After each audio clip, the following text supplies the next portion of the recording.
Nah, mungkin di sini tuh bagi seluruh peserta dibuka sesi tanya jawab nih untuk materi yang diberikan Dokter Maria nih. Baik, bisa di kolom chat. Nanti saya bantu baca.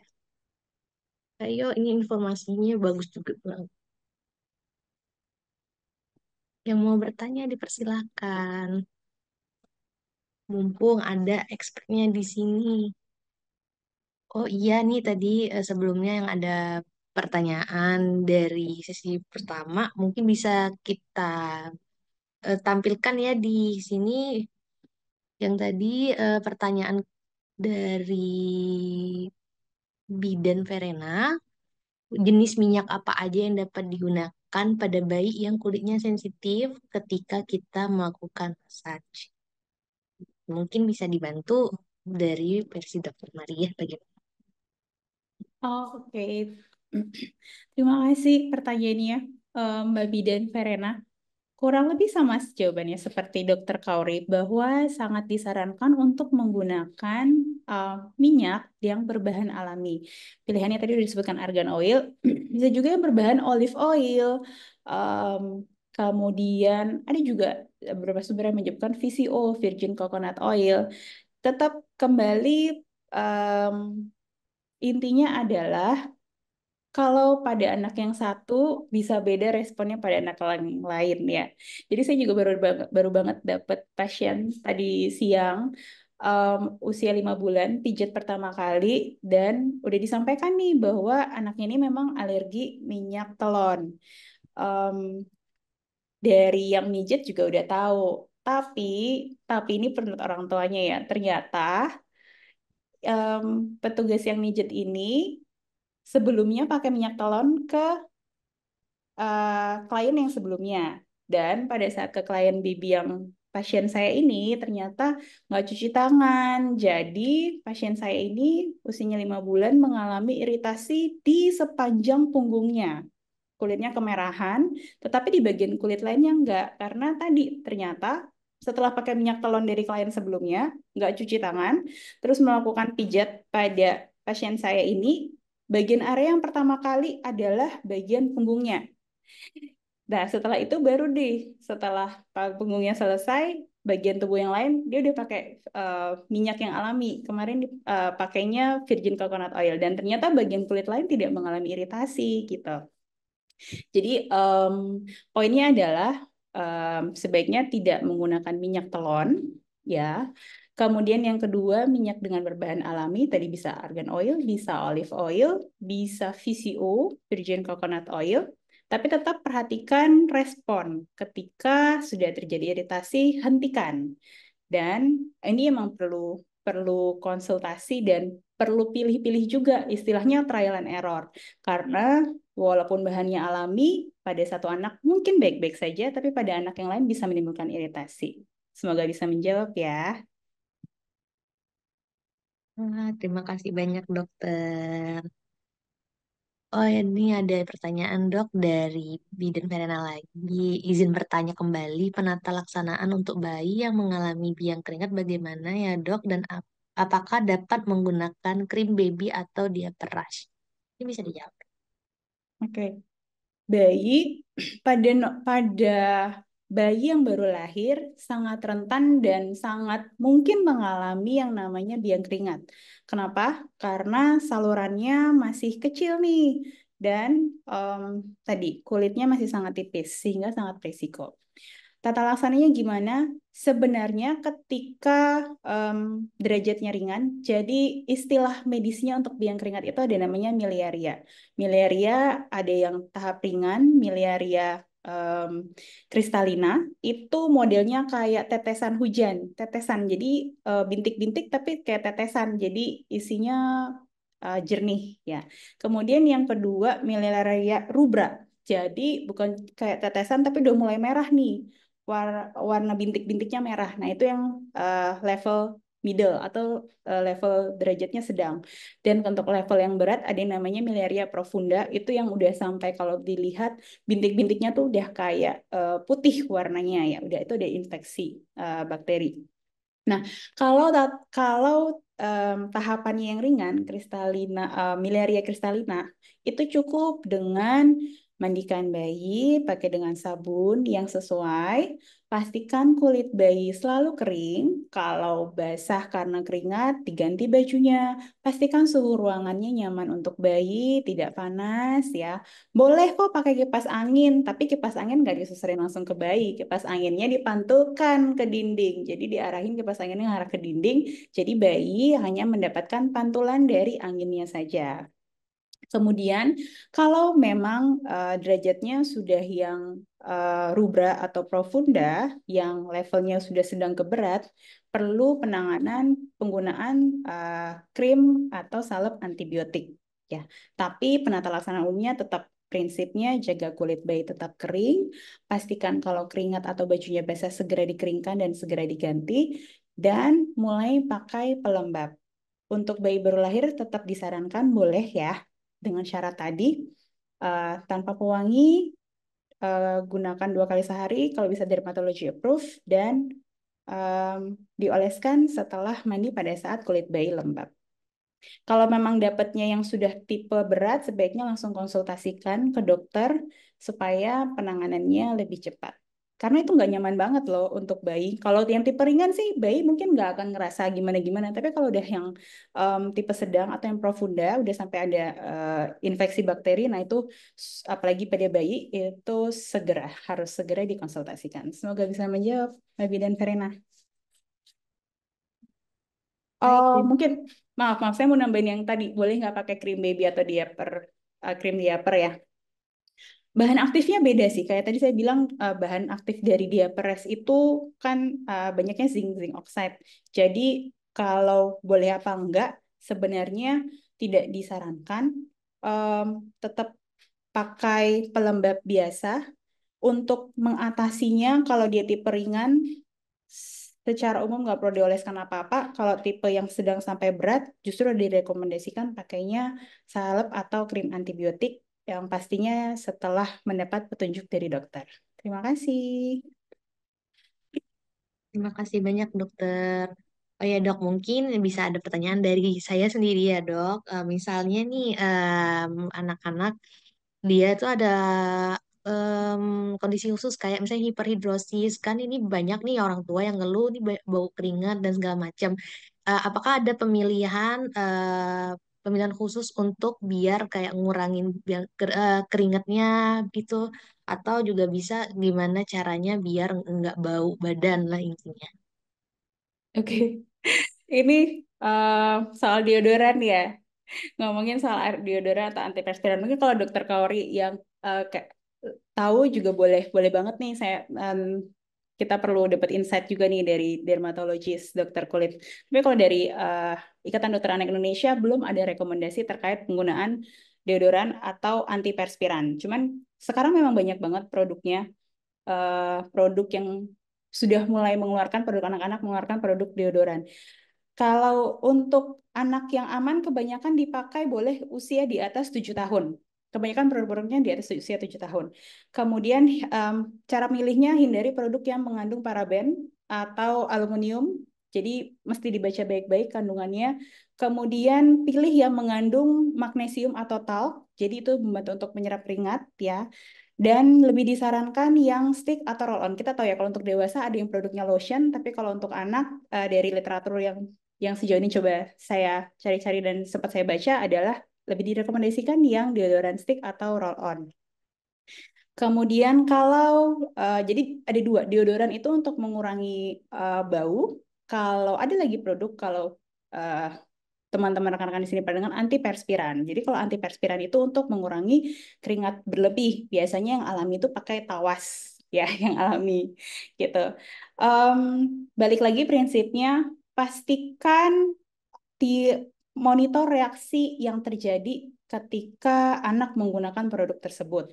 Kalau mulai ada iritasi atau kulit ketiaknya kemerahan, gatal, ya udah harus di stop untuk penggunaan produk-produk tersebut. Tapi sebenarnya itu rekomendasi resminya belum ada nih dari IDAI. Jadi untuk kalau bau badan lebih ke tadi ya, bersih, pembersih, mandi 2 kali sehari.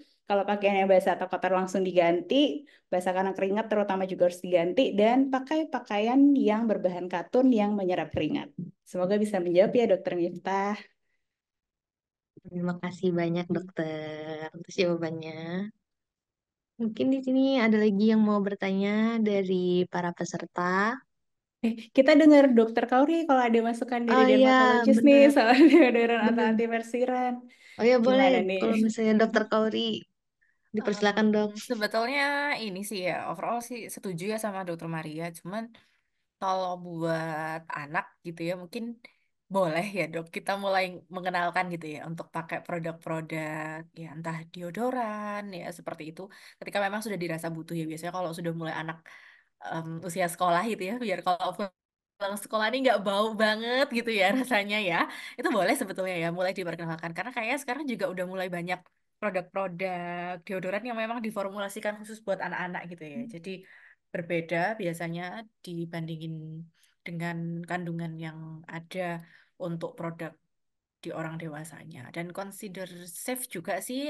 Kayaknya sekarang juga ada yang ini sediaannya spray ya dok. Kayak itu Iya, juga makin lebih banyak. nyaman ya kalau dipakai buat anak-anak. Jadi boleh. Selama memang tidak ada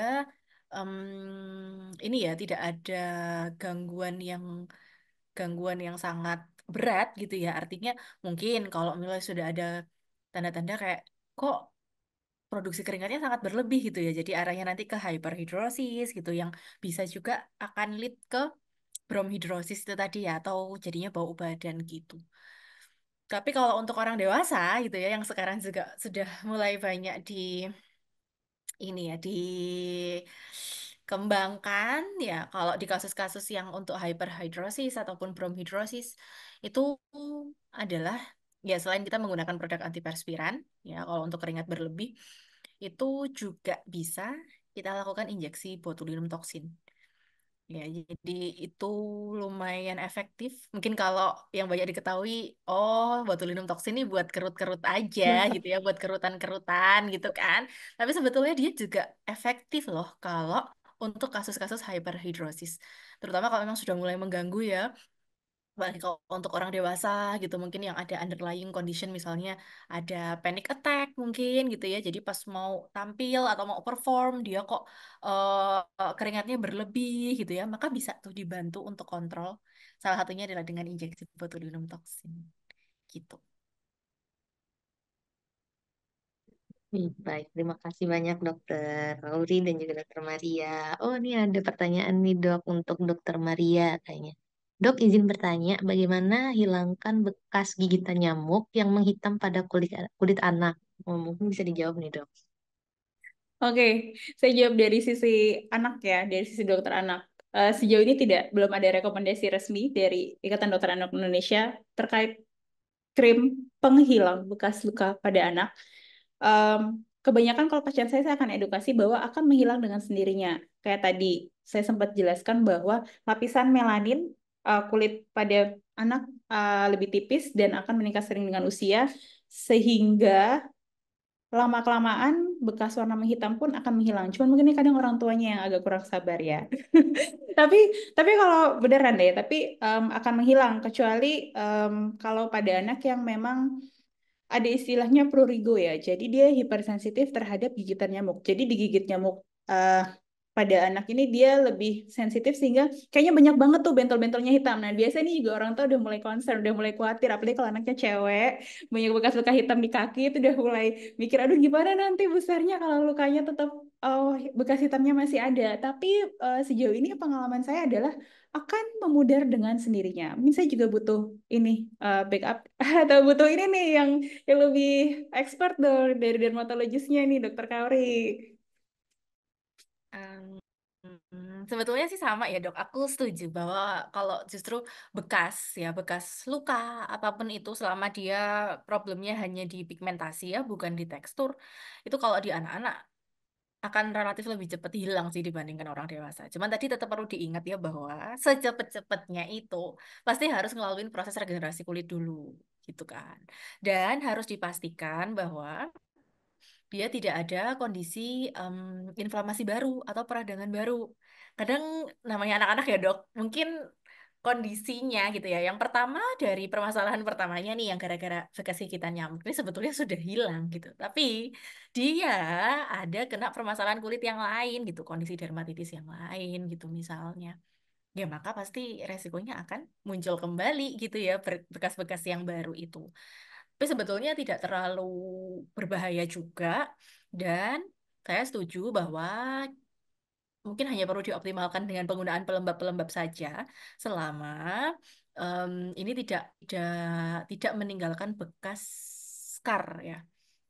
Karena kalau scar gitu mungkin kita akan butuh pendekatan yang lebih dalam gitu ya. Jadi sambil dipantau nanti ya dalam masa pemulihan atau penyembuhan dari lukanya itu atau penyembuhan dari kondisi kekeradangannya itu tuh meninggalkan bekasnya seperti apa. Ya, selama dia hanya berupa pigmentasi aja sih atau menghitam gitu aja ya, biasanya ya tidak ada intervensi khusus. Atau kalaupun ternyata misalnya udah ditunggu-tunggu nih bekas lukanya kok lama banget ya, nggak hilang-hilang, ya itu kadang kita butuh tambahan bantuan modalitas ya dok. Cuma modalitas pun kalau pakai alat ya misalnya dengan laser gitu itu kan juga harus ini ya nunggu dulu anaknya bisa kooperatif nggak untuk dilakukan tindakan itu gitu jadi kalau saya sih biasanya ya udah tenang aja nanti dilihat aja kalau sudah masuk usia dia mulai remaja gitu ya sudah mulai bisa kooperatif anaknya jika memang bekasnya itu masih dirasa mengganggu ya kita boleh tawarkan opsi-opsi lain gitu untuk treatment ya. Wow, gimana nih? Udah bagus banget nih jawaban dari dua expert kita, Dokter Maria dan juga Dokter Kauri. Oke, mungkin kayaknya sudah nggak ada pertanyaan lagi deh. Dan ini juga udah menunjukkan jam 9. Sekali lagi saya ucapkan terima kasih kepada dua pemateri kita, dokter-dokter kita yang cantik, Dokter Maria juga Dokter Kauri, atas materinya hari ini. Dan sekarang waktunya saya kirimkan.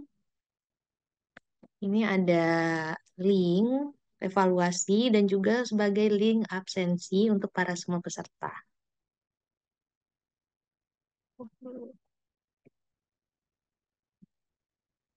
Ini saya beri waktu selama 1 menit untuk diisi pada seluruh peserta sebagai salah satu syarat untuk pembuatan sertifikat.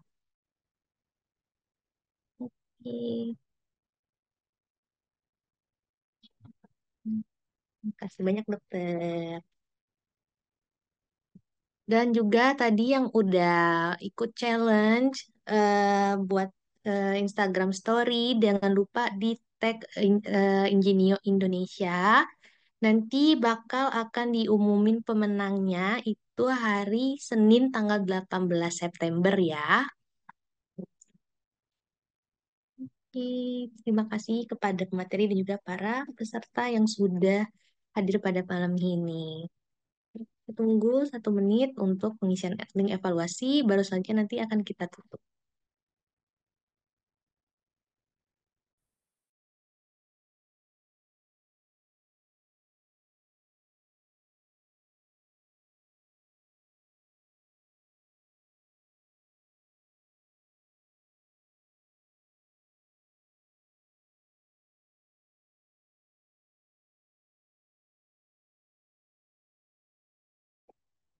Nanti sertifikatnya akan dikirim oleh tim Ingenio ke email peserta masing-masing ya.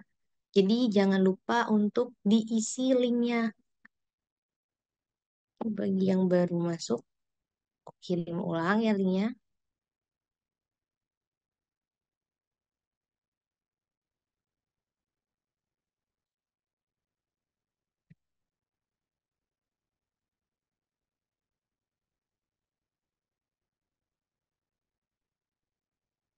Oke, udah lewat 1 menit ya untuk pengisian linknya. Kalau yang belum bisa segera menyusul. Baik, karena tadi kita diawalin dengan doa, maka kita juga akhiri dengan doa ya. Semoga apa yang udah kita dapat malam ini dari dua pemateri kita bisa bermanfaat dan bisa kita aplikasikan di dunia nyata ya. Jangan cuman sekedar kita baca atau numpang lewat doang. Karena ini informasinya sangat-sangat informatif dan jangan lupa di-share ke keluarga dan teman-teman terdekat juga informasi ini ya. Baik, selanjutnya kita akan doa. Kita berdoa menurut agama dan kepercayaan masing-masing. Berdoa dimulai.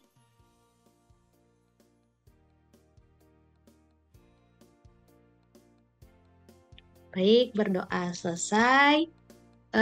Di sini aku ada pantun nih sebagai penutup webinar kita hari ini. Cari oleh-oleh ke Malioboro.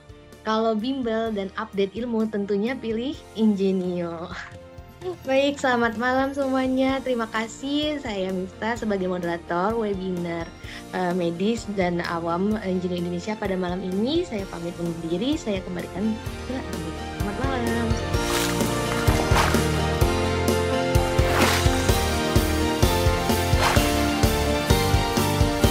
Ingenio, the gold standard of medical learning.